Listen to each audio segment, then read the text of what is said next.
اپنے خطبے سے محدود فرمائے میں مؤدبانہ گزارش کر رہا ہوں، ایمان کی طاقت کو پہچان جاؤں میں، فطرت شیطان سے خود کو بچاؤں میں، وہ لاڈلے علی کے نواسے رسول کے قربانیوں پہ ان کی قربان جاؤں میں۔ اسی کے ساتھ میں عالی جناب ارشاد دھامپوری صاحب سے مؤدبانہ گزارش کرتا ہوں کہ وہ ڈائٹ پر آئیں اور اپنے کلام بلاغت سے تمام سامعین حضرات کو محظوظ فرمائیں۔ بہت شکریہ۔ آج ہندوستان کی محترم اور معتبر شخصیت نواب تقی شیرکوٹی جو دنیا فانی سے کوچ کر گئے، لیکن ان کے باوجود بھی ہمارے دلوں میں ان کی محبت تھی، ہے اور ہمیشہ رہے گی۔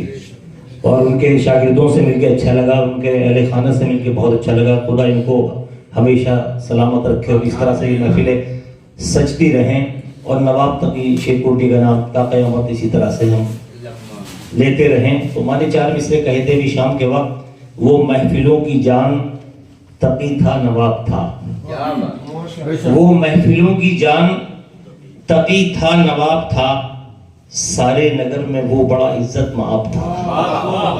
وہ محفلوں کی جان تقی تھا نواب تھا، سارے نگر میں وہ بڑا عزت مآب تھا، پر نور کرنا قبر کو اس کی میرے خدا، دنیا سے چھپ گیا ہے مگر آفتاب تھا، دنیا سے چھپ گیا ہے مگر آفتاب تھا۔ افق آداب پہ آفتاب وہ مسیحائے اردو تھے، پتہ نہیں کتنے شاگردوں نے ان سے فیض حاصل کیا۔